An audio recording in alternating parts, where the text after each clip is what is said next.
Hello, today we're going to be talking about the best cruise line for your Mediterranean cruise. I'm Christina. I'm a traveler, a planner, and most importantly, a mom. I'm sharing my best tips to make traveling as a family a little less stressful. So put down your phone, pack your bags, and let's showcase the world.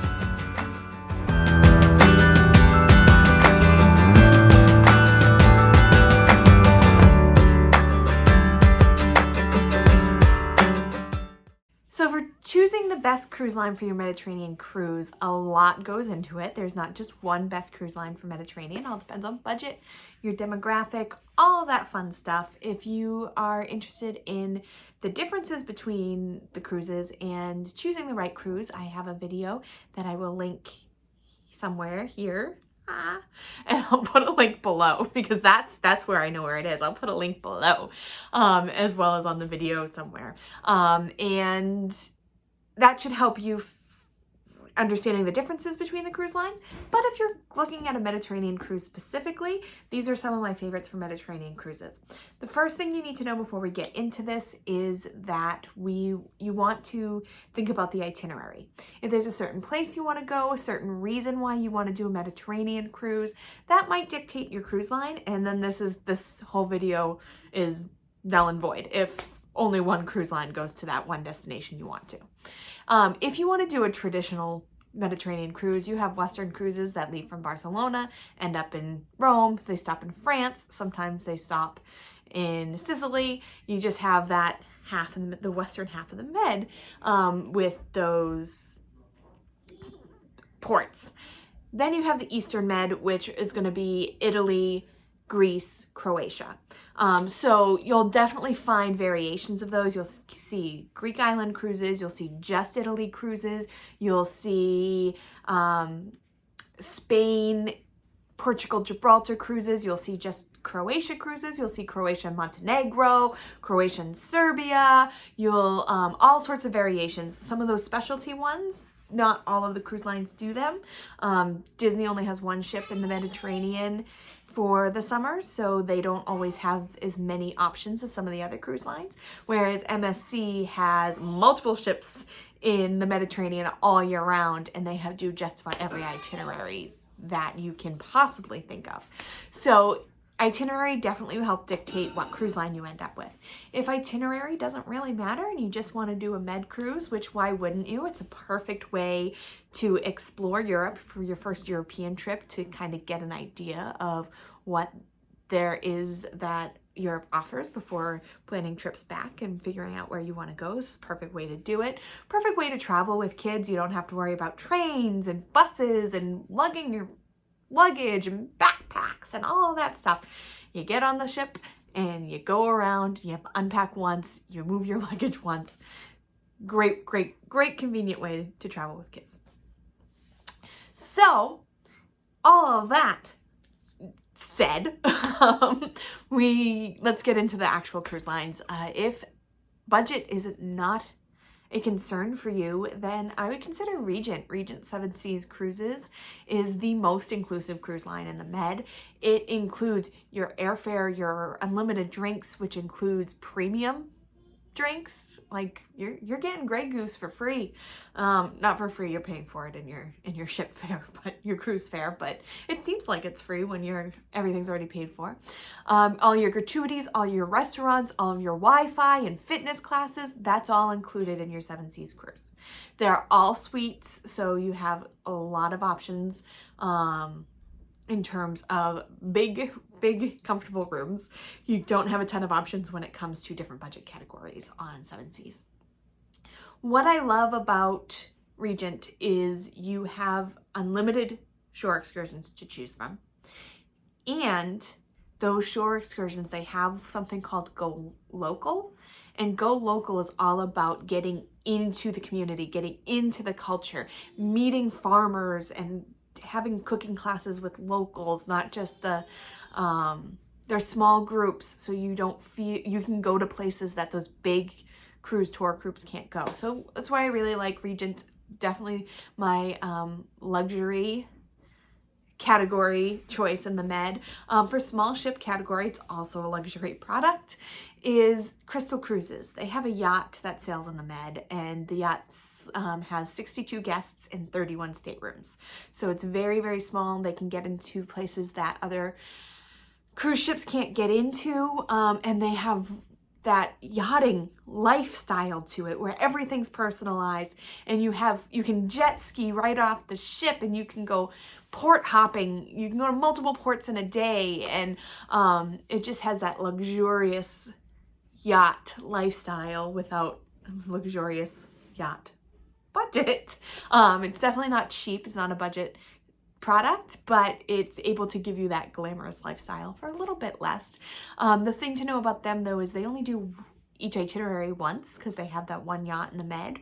They do have two yachts, the other yachts in the Caribbean, but they have the one yacht in the Med, and they do the Dalmatian coast, which is Croatia, and then they do the Greek Isles as a different one, and then they do the Seychelles, which is so fun. I want to do that one.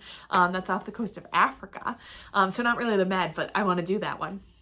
And you have all of those options in a small, intimate setting, and their butler service, their personalized service is just above and beyond. Another great in terms of customer service, if you're an adult only cruise, I know I focus a lot on family travel, but if you are an adult only cruising the Med, I recommend Viking. Yes, the demographics skew a little older, but I love Viking. I'm not in their target demographic, and I love Viking. I think they have a great value. They're not as inclusive as Regent, but they're also not as expensive as Regent, and they are really, really good value because they do include wine and beer with your meals, and they include at least one shore excursion per port. I definitely think that you should splurge a little bit on some of the other shore excursions. Just the free one is just basically a walking tour around the sites. So in there, it's a little bit slower because of that older demographic, but they have some really, really fun active ones as well. You can rent bikes. Viking it includes all your food. It is very inclusive. You'll have your transfers. You can add your air for a lot more reasonable than some of the other cruise lines, and that the customer service and the personalized attention is excellent. So I recommend Viking Ocean Cruises, and again, great value. They have a Italian coast one, which is probably on par with Disney Cruise Line. So you're getting so much more, and Disney's pretty inclusive too, but you're getting more because you're getting that shore excursion, you're getting that alcohol for less than Disney prices for two adults. So a little bit higher customer service as well. Speaking of Disney, obviously that's what I recommend for families traveling with children. No one compares to them in terms of family entertainment. Yes, other cruise ships have kids clubs. Other cruise ships are trying to be more inclusive of kids. Other cruise ships have more to do on board for kids. But Disney Cruise Line has created the immersive excursions for families, and that's what sets them apart, and that's why I would spend a little bit more to do Disney in the Med than to go with Royal Caribbean or Norwegian. They both have great kids programs, but their shore excursions aren't made for kids.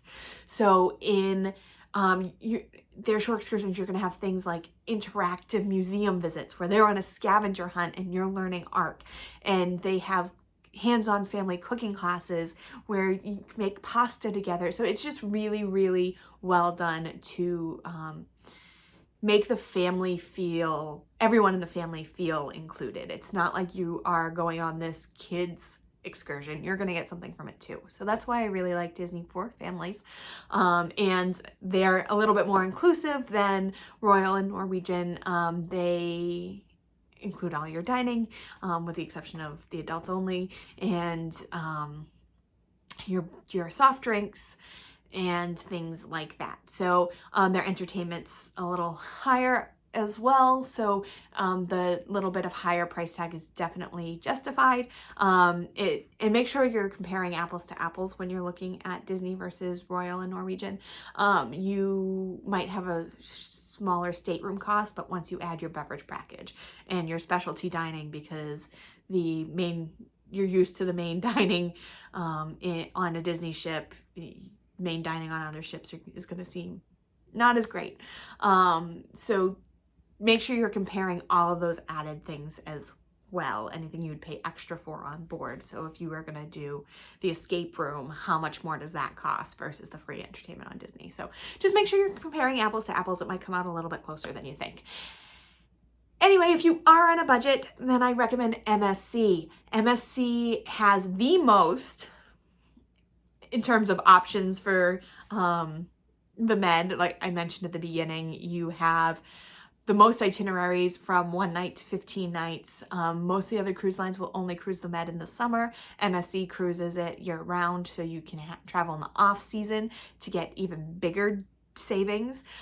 Kids sail for free on MSC, so it's great for families in that sense. They don't have as much in terms of children's activities on board, but they have enough, and it's probably going to be the most cost-effective, the best value. It's probably definitely the best value for you.